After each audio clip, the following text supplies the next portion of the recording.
Ganseys, the traditional fishermen's sweaters of Scotland, England, and Ireland, got their name from the island of Guernsey, where a hand-knitting industry had been established since the 16th century.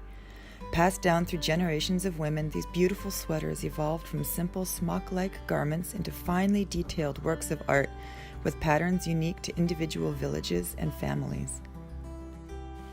These sweaters were often made by poor women whose only source of income was their knitting. When I look at the photographs of them working, I'm struck by the thought that they could have chosen simple patterns that were fast to knit, but instead let their creativity flourish as they invented increasingly intricate designs. They took enormous pride in their work. With the Industrial Revolution came knitting machines, and hand knitting began a slow decline that accelerated in the 20th century. Accompanied by the decline in the fishing industry, entire communities began to disappear. Young women found jobs in towns and factories, and they no longer needed to knit. Many didn't want to learn. The patterns and techniques of traditional fishermen's hand knitting slowly began to be lost. Thanks to the efforts of a small number of researchers, many of the patterns, along with the stories of the women who once made them, have been preserved. An experienced knitter can put together the charts and descriptions from archival materials to create a sweater pattern, but there are very few contemporary patterns available that can be easily used by modern knitters to make these sweaters.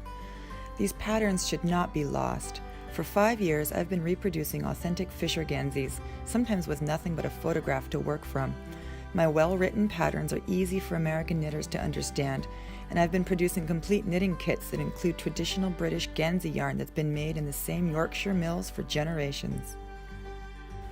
This campaign will get these knitting patterns and kits into the hands of American knitters and will educate people everywhere about this beautiful tradition.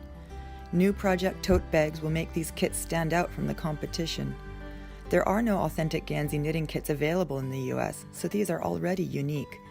My goal is to find the most rare patterns and to reproduce one fisherman's sweater every year. Please help me to preserve this dying tradition and make a contribution today.